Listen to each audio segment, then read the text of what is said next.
ভগবান আমাদেরকে দুয়ারে কাশ্মীর দিয়ে দিয়েছে। কাশ্মীর তো যেতে পাই না, তার জন্য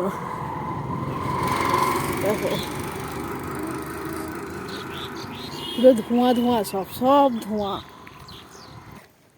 এই যে এটা হচ্ছে আমাদের কাশ্মীরের লেক। হ্যাঁ, এটা হচ্ছে আমাদের কাশ্মীরের লেক। লেক দেখো, দেখা যাচ্ছে। হ্যাঁ লেক তো জমে গেছে। আমাদের কাশ্মীরের লেক না, এইসব এগুলো হচ্ছে বাগান। ওই যে কি বলে সব কাশ্মীরে থাকে সেই। আপেল বাগান কোথায়? এই তো এর ভেতরে আপেল বাগান আছে। হ্যাঁ, এইটা ফুলের বাগান আছে। শুনে পুরো ধোঁয়া ধোঁয়া ধোঁয়া, বুঝেছো? পুরো কাশ্মীর চলে এসেছে আমাদের এখানে। আমরা কাশ্মীরে চলে গেছি, আমরা জানি আমাদের কাছে চলে এসেছে কাশ্মীর। দেখো কত লেক।